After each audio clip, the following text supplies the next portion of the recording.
यहाँ ये 1350 वर्ष पुराना मंदिर है और यहाँ पे त्रिकाल पूजा होती है। दिन में 3 बार दर्शन खुलते हैं और 2.5 घंटे की इसकी सेवा अवधि है एक सेवा का। और यहाँ पर पूरे सावन मास चल रहा है। सावन मास में पूरे 1 महीने में 1.25 लाख बिलपत्रों का अभिषेक महादेव को किया जाता है। और बचा कुचा लास्ट में मंदिर के पीछे एक मातेश्वरी है। सावन महीना पूरा होने पर अगर किसी तरह की कोई चूक होती है तो वहाँ पे बिलपत्र महायज्ञ किया जाता है।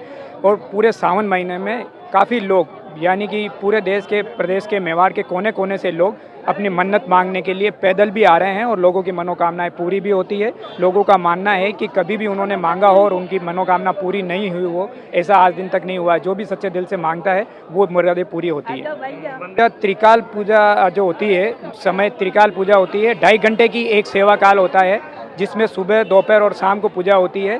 और ये पूजा पूरे विश्व में भारत के अंदर 2 मंदिरों में ही होती है। मेवाड़ के आधारित देव एकलिंगनाथ की पूजा और या फिर नेपाल के काठमांडू में जो है वहाँ नेपाल नरेश वहाँ पे होती है, नेपाल के दरबार में, और या फिर यहाँ होती है। दोनों एक ही पूजा पद्धति से किया जाती है। पूरी दुनिया में सिर्फ 2 जगह ही पूजा पद्धति है जो समान होती है। एकलिंग जी की जो शिवालय है, ये शिव मंदिर की स्थापना है। और जो हरित ऋषि थे वो यहाँ पर तपस्या करते थे। ये हरित ऋषि की तपस्या भूमि है, जो कि लकुलिश नाथ संप्रदाय का एक पार्ट है लकुलिश। उस लकुलिश परंपरा का ये शिव पूजा है, शिव आराधना है, शिव मंदिर है। और इन्हीं हरित ऋषि ने बप्पा रावल को उनकी सेवा से प्रभावित होकर के ये आशीर्वाद दिया था। और ये एकलिंग जी की स्थापना जो थी उस समय 7वीं शताब्दी के लगभग इसकी स्थापना की थी। तब से लेकर के आप देखें कि जब बप्पा रावल ने मेवाड़ राज्य स्थापित किया, उसके पहले यहाँ पर नागदा स्टेट हुआ करती थी, उसी क्षेत्र में मेवाड़ राज्यवंश स्थापित हुआ। वहाँ जो एकलिंग जी की जो स्थापना हुई तो एकलिंग जी को मेवाड़ के अधिपति और शासक के रूप में स्वीकार किया गया। और स्वयं जो महाराणा जो थे, जो सिसोदिया कुल के जो महाराणा हुआ करते थे, जो पहले रावल की उपाधि जिनकी होती थी, बाद में उनकी महाराणा उपाधि हुई, उन्होंने एक दीवान के रूप में, एकलिंग जी के दीवान के रूप में मेवाड़ का शासन चलाया। और मेवाड़ को के अधिपति के रूप में एकलिंग नाथ को ही माना।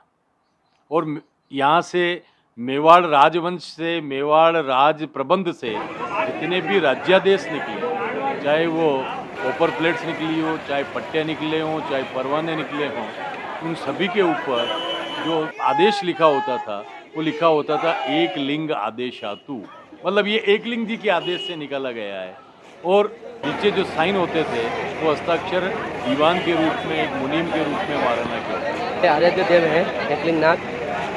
हम लोगों की धारणा है कि लोग कहते हैं कि ये मेवाड़ कई प्रसिद्ध है, मगर हमारे हिसाब से ये विश्व में बहुत ही बड़ा मंदिर माना जाता है इनको। भगवान एकलिंग नाथ के अंदर एक लिंग है, 4 मुख है, ब्रह्मा, विष्णु, महेश और सूर्य भगवान।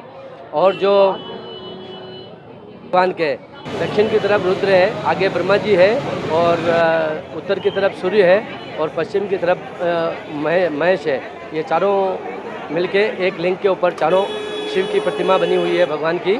और लोग ये है कि जो महाराणा इनके दीवान है, हम इनको राजा मानते हैं। एकलिंग नाथ आज भी ये राजा इनको माना जाता है, एकलिंग नाथ को, कि भाई ये है।